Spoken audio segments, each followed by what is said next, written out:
Mereka bersembunyi di belakang batu-batu berkata, "Ya Muslim, hai tentara Muslim, ada Yahudi di belakangmu, ini di belakangku ada Yahudi, faktulu, bunuhlah dia."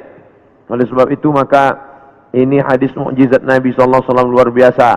Andai orang Yahudi itu musnah, seperti musnahnya kaum Ad, kaum Thamud, kaum Madian, kaum Iram, kaum Fir'aun, musnah.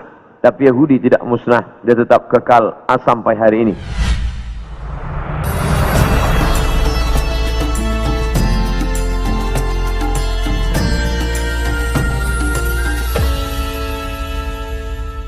Maka datanglah seorang sahabat bertanya kepada Nabi Muhammad sallallahu alaihi wasallam, "Ya Rasulullah, mata sa'ah, bila kiamat itu terjadi?" Nabi tak jawab. Itu menunjukkan bahawa Allah tidak berikan wahyu kepada Nabi untuk menetapkan hari bulan, tahun. Nabi tidak menjawab, tapi Nabi balik bertanya, "Ma'adattalaha?" Siapa tadi yang bertanya? Manakala Nabi menyampaikan tazkirah, orang ini bertanya, "Mata sa'ah?" Nabi diam saja. Nabi terus berikan tazkirah. Selepas itu baru Nabi tanya, "Aina sa'il?" Siapa yang bertanya tadi? "Saya ya Rasulullah." Lalu kata Rasulullah, "Ma'adattalaha?" Apa yang sudah kau siapkan untuk hari kiamat itu? Menunjukkan bahawa hari bulan dan tahunnya tidak diketahui siapapun. Bila hari ini beredar berita bahawa ada tulisan, ada orang yang mengetahui hari kiamat, maka bercanggah dengan Quran dan sunnah Rasulullah sallallahu alaihi wasallam. Kerana Nabi tidak pernah membicarakan itu kepada Sayyidina Abu Bakar, Umar, Uthman wa Ali wa an kulli sahabati Rasulillah ajma'in. Sedangkan Al-Quran jelas-jelas, a'udzubillahi minasyaitonir rajim, yas'alunaka 'anis sa'ati ayyana mursaha. Mereka bertanya kepada engkau tentang hari kiamat, bila terjadinya. La ya'lamuha illahu, tidak ada yang tahu kecuali hanya Allah Subhanahu wa ta'ala. Tapi masalah tanda-tandanya, maka Nabi banyak bercerita. Tanda-tanda ini dibagi dua. Ada tanda yang bersifat fisik, nampak. Di antaranya ucapan Nabi, tatawul al-bunyan, berlomba-lomba membuat bangunan tower yang tinggi. Itu sudah tampak hari ini. Bahkan Imam San'ani menyebutkan, bila ada binaan, bangunan yang lebih tinggi daripada Jabal Abi Qubais, salah satu tanda hari kiamat. Hari ini kita melihat Jabal Abi Qubais dulu bukit yang paling tinggi di samping Ka'bah. Hari ini Jabal Abi Qubais lah yang paling rendah. Jabal Abi Qubais di belakang bukit Safa. Bila kita naik ke atas bukit Safa, ingin memulai sa'i menghadap ke arah kiblat, tepat di belakang kita Jabal Abi Qubais yang dipotong, dikerat, kemudian di atasnya dibina istana Raja Fahad. Dulu kerana Makkah itu seperti kuali, lalu kemudian di tengah itu Ka'bah, maka bukit-bukit di sekeliling yang paling tinggi adalah Jabal Abi Qubais. Hari ini Jabal Abi Qubais paling rendah, ditambah gedung-gedung tinggi dan Zamzam Tower paling tinggi. Maka ini salah satu tanda fisik yang nampak oleh mata. Lalu kemudian tentang bagaimana seorang ibu antalidal amatu rabbataha, seorang budak hamba sahaya melahirkan tuannya. Ini pun juga fisik, nampak dia oleh mata. Ada dua makna bahawa seorang hamba sahaya melahirkan tuannya. Yang pertama maknanya, ketika umat Islam berkuasa, lalu kemudian dia menguasai suatu kawasan, maka perempuan-perempuan itu menjadi budak, dan budak-budak ini melahirkan anak-anak yang merdeka. Maka maknanya Islam punya kekuasaan yang luas. Akhirnya ibunya budak hamba sahaya, anaknya orang merdeka. Makna pertama. Sedangkan makna yang kedua adalah antalidal amatu rabbataha, maknanya seorang ibu melahirkan anak dan anaknya menderhaka, sehingga seolah-olah ibu menjadi budak, dan anak menjadi tuan. Ini pun fizik, nampak dengan nyata.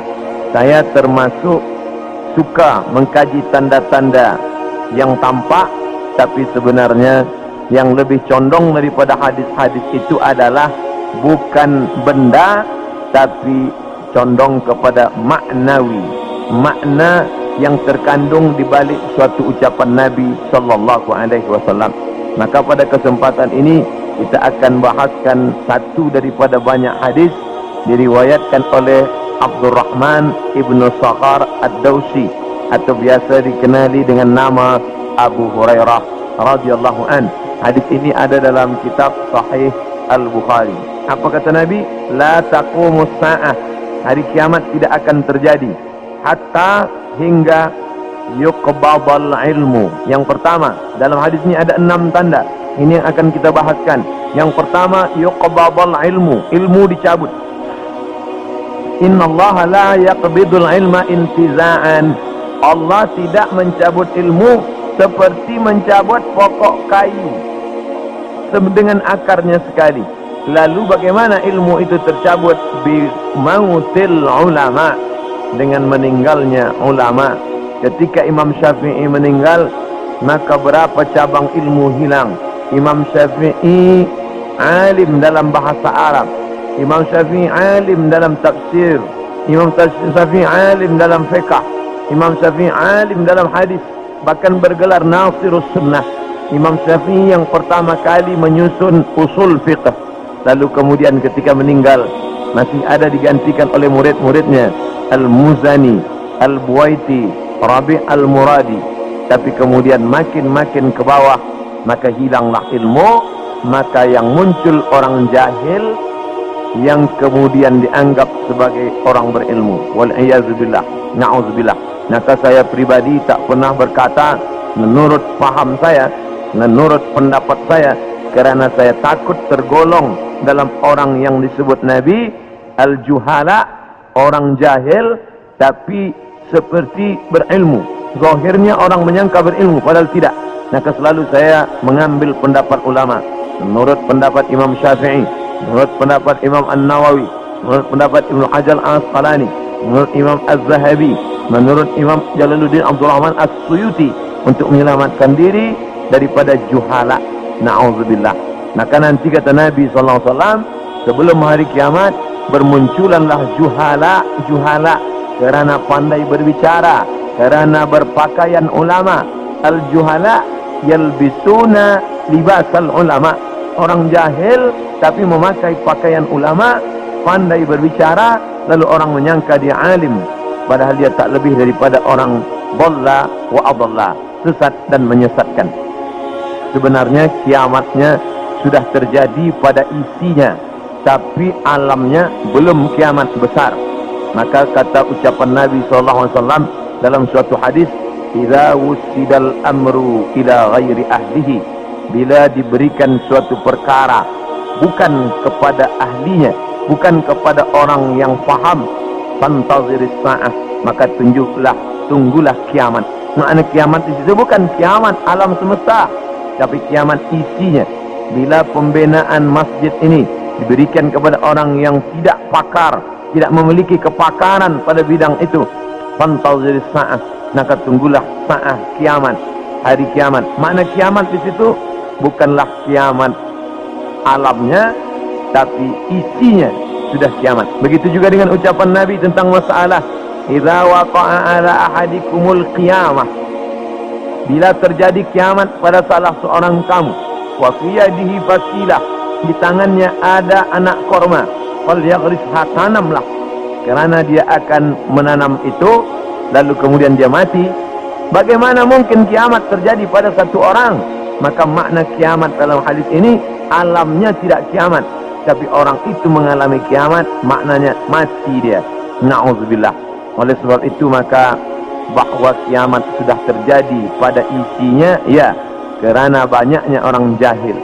Oleh sebab itu alhamdulillah kita di Malaysia masih ada para ulama, masih ada para mufti, masih ada para habaib.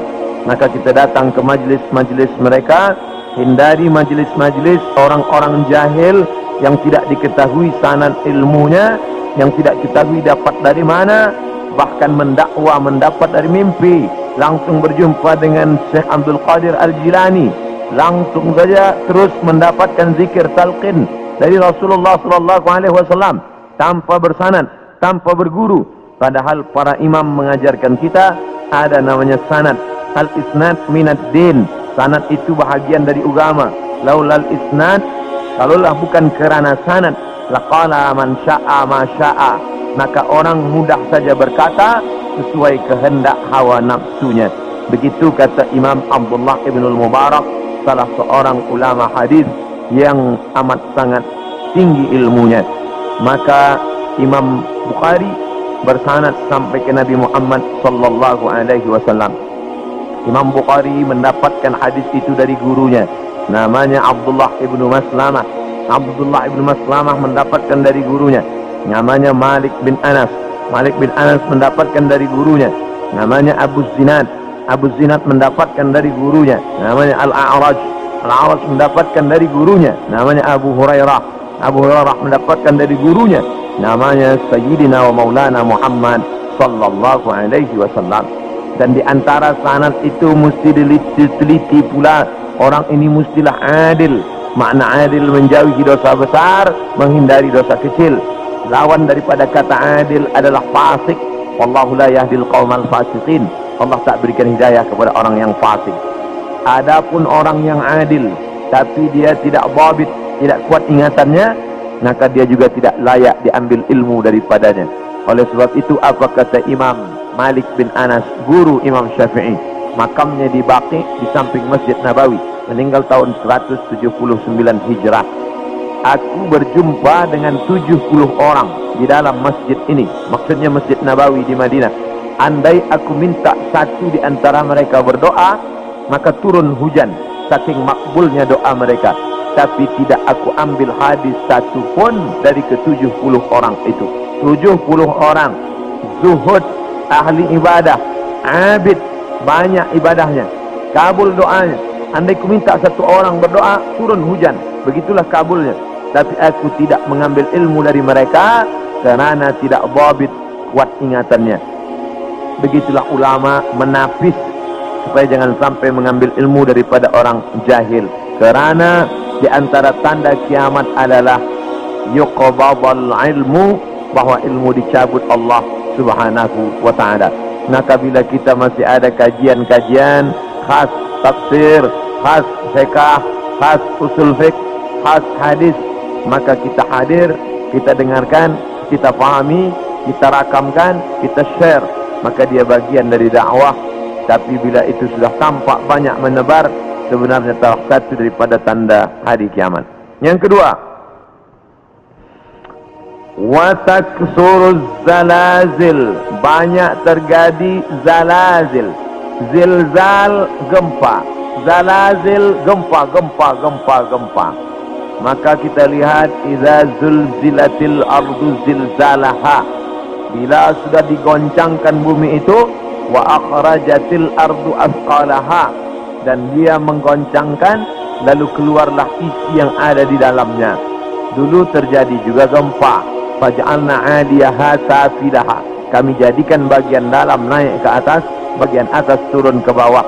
Amtarna 'alaihim, kami hujani mereka, bihijaratin, dengan batu, min sijilin mandud, dari tanah liat yang terbakar.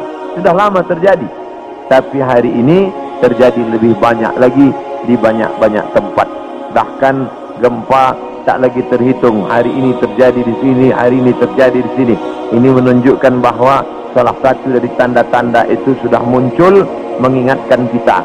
Apakah dengan terjadinya ini lalu kita stres, setelah ini lalu kita tidak beraktiviti, lalu setelah ini kita tidak lagi beramal? Bukan begitu makna memahami tadi.